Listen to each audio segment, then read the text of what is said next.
Karen. Thank you also to the other two speakers.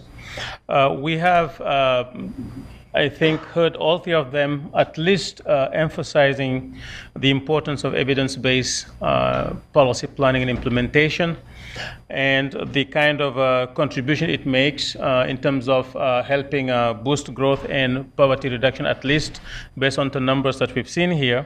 But also we heard from them that the agenda is expanding the issues of policy complementarity, the issue of implementation consistency, and even going beyond the national borders and looking at the regional implications. So a lot of things is happening around the issue of capacities to design and implement policies, and we are working with our partners on the ground in those countries to try and answer the call.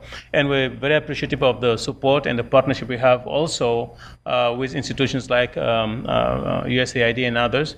So I hope you enjoyed the three speakers' presentations, and I would like to open now the discussion. So if you are given the floor, please state your name and your affiliation, and then ask your question. So I'll take the first three questions, and then you can direct your questions to any of the presenters as you wish. All right, I have one. Okay, let's start with him. Did you raise your hand in the back? Okay. Hi, I'm Bob Berg, and I've been a senior advisor to 4 different parts of the UN. I want to draw on my UNICEF experience with the last very excellent presentation.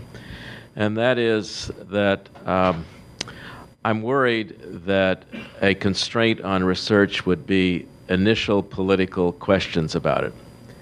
And let me just say that in UNICEF, what we would do is when we were meeting with ministerial officials, up to minister, we would bring the technical case, the efficiency, the effectiveness, what's there.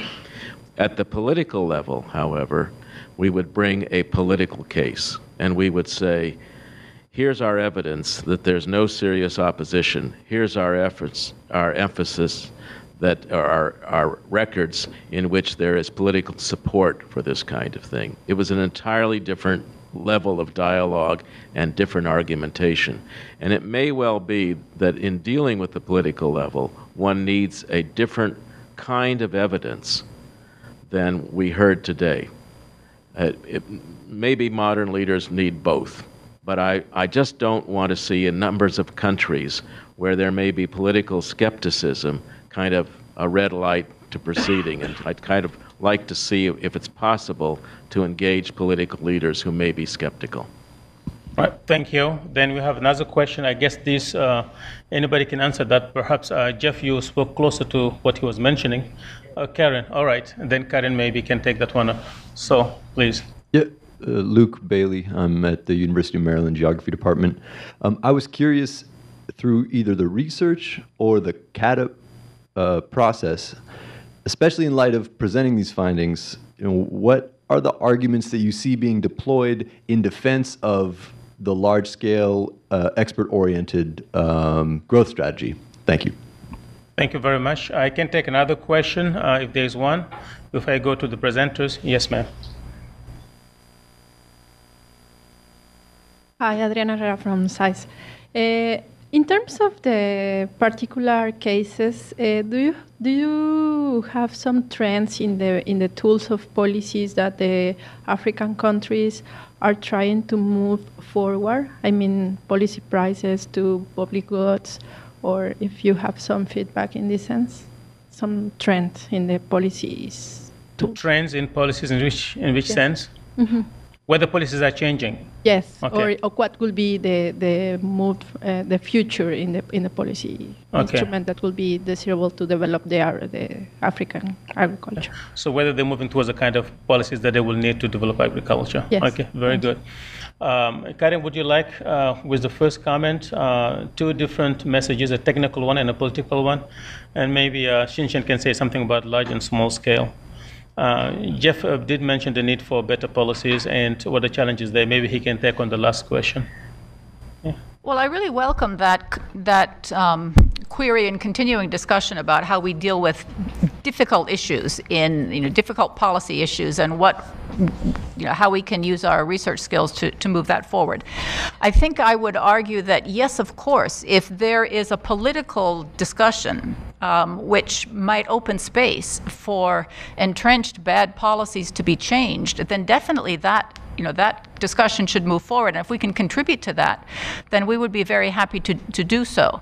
But I think it's also the case that if even with the best that can be done on the political side, there's very little opportunity to make progress, we probably, and this is something that we'll have to spend some time thinking and talking about, but I think I'm concluding that we probably have to step back from those issues where we're not likely to make much progress with research and concentrate our efforts on those where we will. Now, I would hope that there will be maybe academic researchers, maybe others in the area with the analytical tools to do this work, who would pick up in areas where we will not be active. But what we're hearing from the reform process of the CG system is that we are really being asked to take very seriously the message that the consortium has as its objective research for a food secure future, and that we should have a very clear understanding of how what we are doing is contributing to a food secure future. And that, I think, does condition the decisions that we make about how we use our time and how we deploy our resources, perhaps a bit differently than in the past when we didn't have that very, very clear message. But we're hearing from our donors that basically, if we can't deliver on that agenda, then we will not have continued support. And so I think in addition to looking at the positive side of what we can contribute to a food secure future through research, we also have to look at the strength of that message and take it very seriously on board. And that's why I suggested that we have this decision tree and we use it in the way that we do. But I would definitely suggest that if there's any political space that can be made on the difficult entrenched issues, the subsidies that have been sucking up, money for many years with relatively little to show for them in various parts of the world, or the distortions in land policy, or the governance issues, any of those very important issues where there's political dialogue that can make progress, definitely that should move forward. Thank you, Karen. Xinshen, large scale, small scale? Yeah, I should say we do not have this ideological argument to against large scale agriculture. So basically, the question to us is whether it is an option. So actually, if we look at into Africa agriculture country by country, few countries even they have a sizable large-scale agriculture. So even for the country like Ghana, relatively land-abundant country, but smallholder agriculture account about more than 98% of agriculture. So the country, very few actually we have this option. So that's why the question for us is, it's not like, okay, you shouldn't or you should, it's you must. So because your agriculture base is smallholder agriculture. The second confuse coming from smallholder equal to backward and subsistence agriculture. Large scale equal to commercial agriculture. So actually, even many newly developed commercial agriculture through value chain development in Africa, a lot of them actually smallholder agriculture. It's not operated like a large scale, what we saw in Brazil and the US. So actually, commercialized smallholder actually now become a theme in many Africa countries. So that's why for us, is we feel this kind of debate is kind of it's from nowhere. It's basically its only intention. You say you want to have a large or you want to have a small.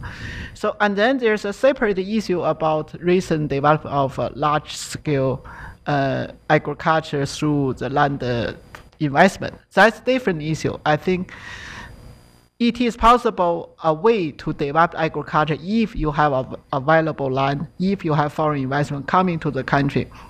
However, the issue related to whether you crowd out smallholder in the same area, you actually violate land rights, the traditional land tenure assist arrangement. All of this institutional side issue has to be considered when we develop large-scale agriculture in Africa. Thank you, Xinshan. Jeff, are we moving toward the kind of policies that we need? Good question. Now, I think that in terms of the trends, there's indeed, I think, probably a few trends that begin to to emerge. But my guess is that it's a little bit early to really talk about some of the policy change that is accompanying this process. But probably one of the most significant things is that what has been highlighted in this book, which is that you have 30 countries in Africa, that now actually have their national investment plans prepared. They are, they have done this in a consistent manner with, the other countries that are advancing this agenda, and that is a pretty major accomplishment when you begin to think about that and creating, if you will, a critical mass of energy heading in the same direction and asking, really important common questions to, advance agriculture in Africa. And they are asking a lot of the same questions, and there is a lot of energy going into trying to tackle, some of the issues that are there. So, my belief is that there's going to be, a lot of attention to getting into some of the key policy issues that are now emerging as really important for the success of the program. Another really probably important policy, action, I think it really demonstrates, frankly, how relevant, some of the policy work has been, is that in the last food price hike, as was documented, by various researchers, including, folks from IFPRI, was, the absolute impact that the export bans had on creating volatility and raising global prices and creating real chaos. And under the current situation, and I think that really lit, a fire under many people, that some of these bad old policies are being really moving in those directions fairly quickly, when policymakers that didn't have experience on alternatives, were being asked to make decisions.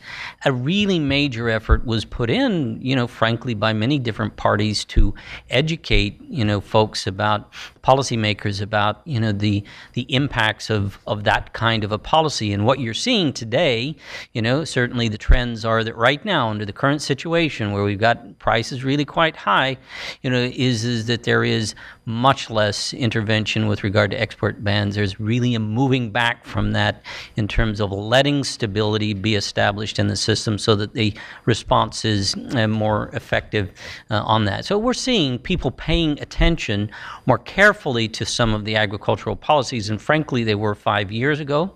And we see an elevated attention to the discussion around policy and being able to think about, how do we make this, really country-led. We know that countries are spending more money. Development partners are spending more money, and questions are being raised now about, what is the policy environment that is going to allow those investments to be effective? Perfect example is that the elevation of attention in policy was a major issue, with regard to the new Alliance for Food Security and Nutrition, of the G8, that in working with countries of creating a cooperation framework.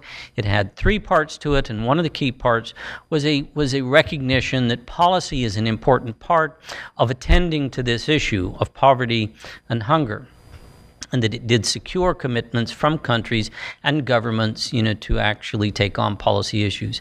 And since May, when those commitments were made, we've actually seen significant real movement on the policy issues that the countries committed to in May, and as of September, they'd actually made policy change in that period of time for some of the key issues. So we're seeing people willing to engage, and to me that's probably one of the most important signals that there is a true willingness to engage in the issues.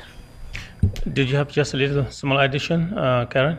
Yeah, I think Jeff has given us an observation kind of from the trenches, from the interacting with governments. But I think the short answer with regard to is the policy environment improving is that we don't know, because we don't yet have, well, we have the metrics, but we haven't actually applied them. So the same approach,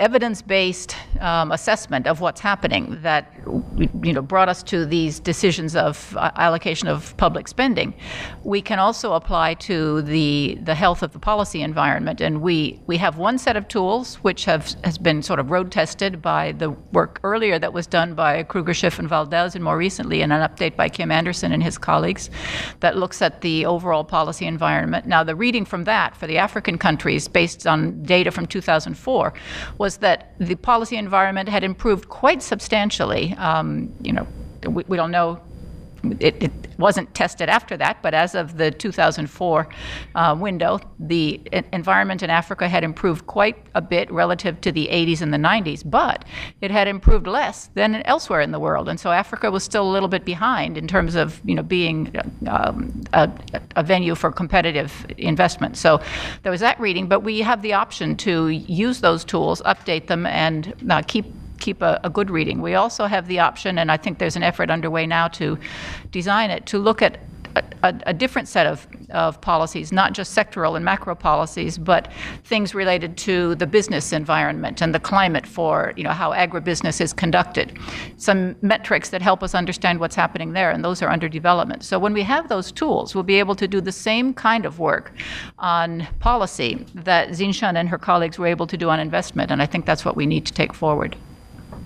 Thank you. So let me go to the next round. I already had two gentlemen here, and I'll come to you, Maggie.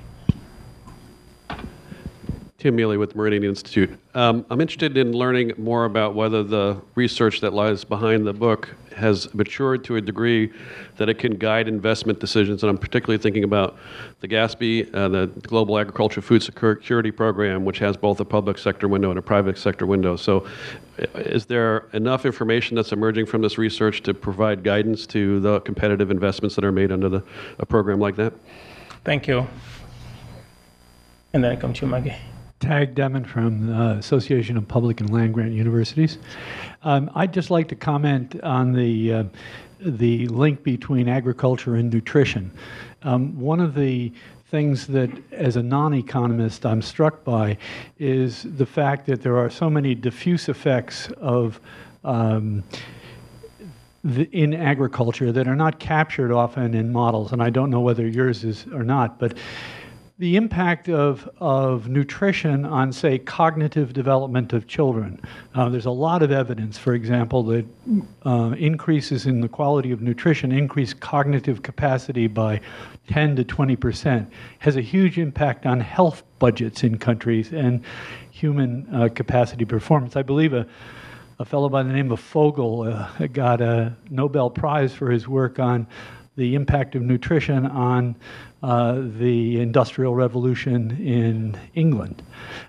So the question I would ask is there a way to take in your models a way to capture some of the diffuse impacts of agriculture as opposed to just the market impacts? And I think that might help because as I see, human capital development is fundamental to so much of what actually are the constraints to development in many countries. Thank you very much, Maggie. And then I'll come to you. Thank you. Brian Greenberg with Interaction. Wanted to thank all three presenters.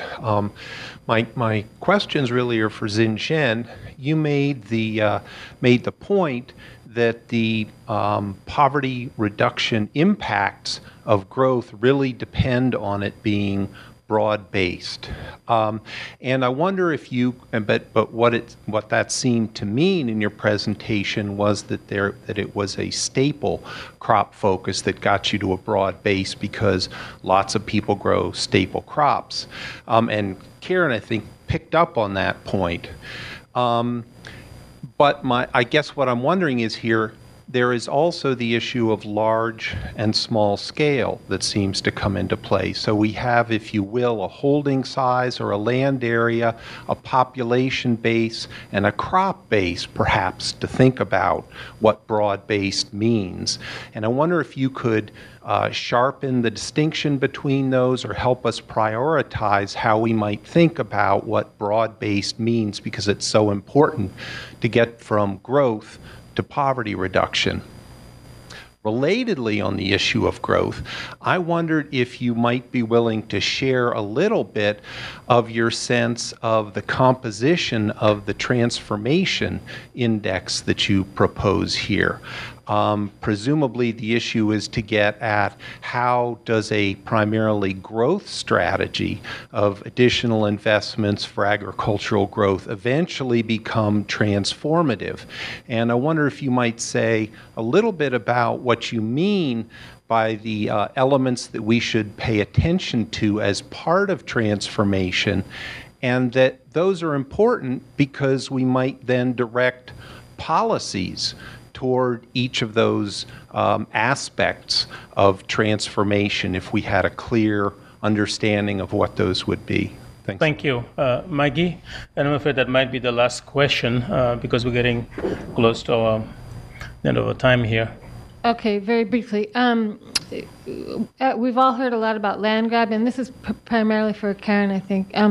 Large-scale land acquisitions in Africa, but we don't have a lot of serious research on the topic because it's very difficult to get accurate information about these large-scale land acquisitions. So my question is, what do you think is the future for that sort of research? Do you think it's important, and how do you think we should go about it? Is it, if you use your decision tree, can we get some answers?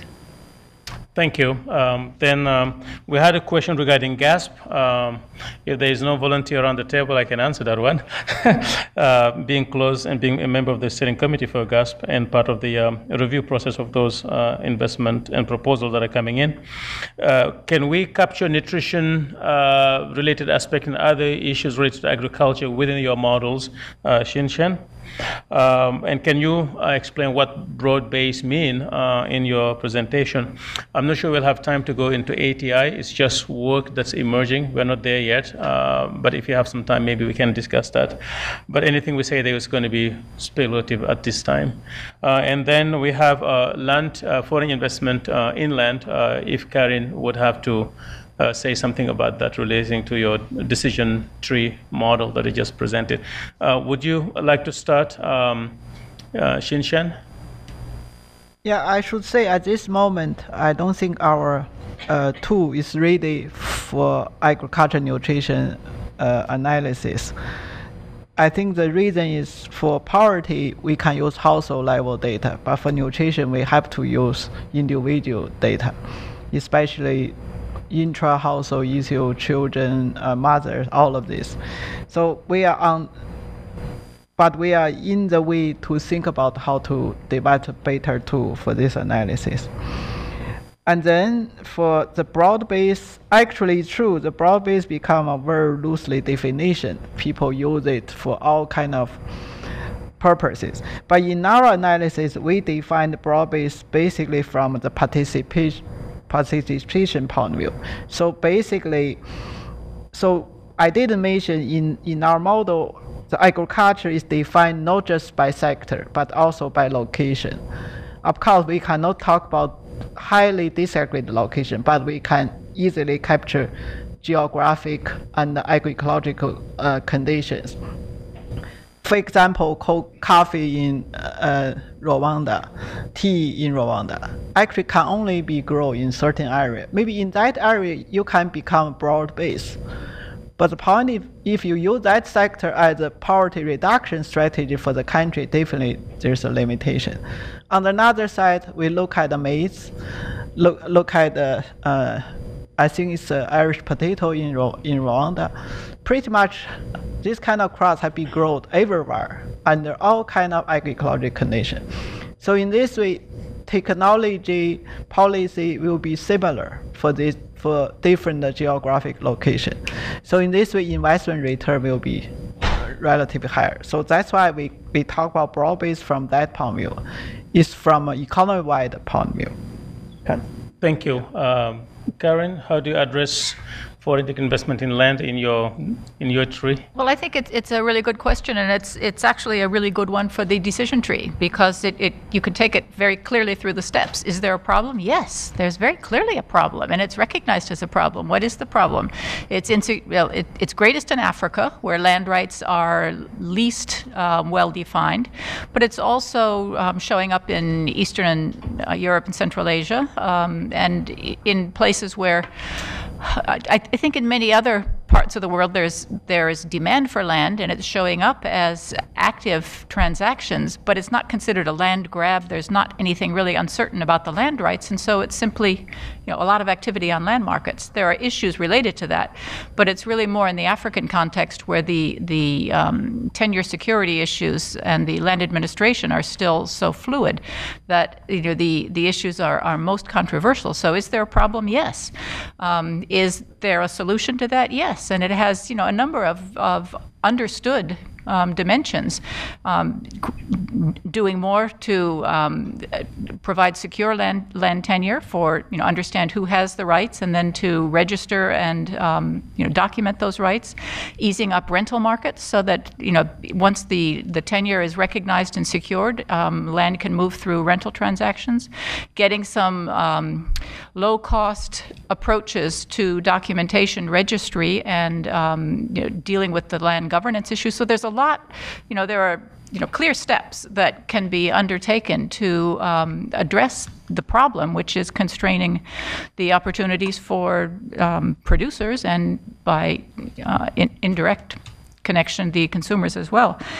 Are people interested in doing something about it? Yes, this is one of the hottest issues. When I was in my former assignment, say in the early 2000s, there was very little interest on the part of African governments to talk about land issues, to look at land administration, to invest in land registries. That has changed very dramatically within the last few years. And there's a lot of investment, there's a lot of attention going into it. So yes, there's interest to move ahead on that. And there are, clearly understood stakeholders who are interested in taking the processes forward. And there's a lot of work that's been done. It's not the case that there's little that's been done. Quite a bit was done here at IFPRI on land rights issues. Not large scale. Maybe not. Well, but that's a subset of questions about land administration and land rights. That's how do land markets and transactions function. And so understanding the underlying rights and the institutions that address that, I think, is well within that body of research which is relevant. But then subsequently, there's been a certain amount of work done by the AU under the land governance framework. Certainly my former colleagues at the World Bank have been very active in that area as well. Clearly more has to be done and can be done, but I think we do have a body of work which is underway. So I guess in terms of all of the decision trees, that would be a go. And we will see quite a bit of work on land issues, and very appropriately so. Thank you. On GASP, does anyone want to say something on that? Or should I take that one on? I guess Tim may have part of the answer. But if somebody looks at the guidelines for proposal, evaluation, approval within the GASP process, the Global Agriculture and Food Security Program Trust Fund at the World Bank, for African countries, they are including satisfying the process which goes through the planning, the policy, the analysis, the compact, and the investment plan that is based on all of that. So it certainly helps prepare the proposals that go towards GASP, the analysis that we just talked about. It lays out the priorities and the choices that countries refer to, not in every case, but they can refer to when they prepare the proposal and the investment. The link is not direct, but it is understood that the process leads to the proposal. And even non-African countries are being asked to follow a CADEP-like process in order for their proposals to be approved there. Just a couple more comments. The question about nutrition. IFPRI has a poverty, health, and nutrition division doing that kind of work, but also IFPRI is leading a consortium-wide program on agriculture for health, looking at these different items that you talked about. And finally, on the policy issues, policy processes, here we were lucky lucky that our research was feeding into a policy process of its own, so we didn't have to take on really the policy hard, and that was quite helpful in generating the necessary political capital. So I think we'll leave it at that. Thank you for coming. It's appreciated, and we look forward to seeing you at the next policy seminar. Thank you.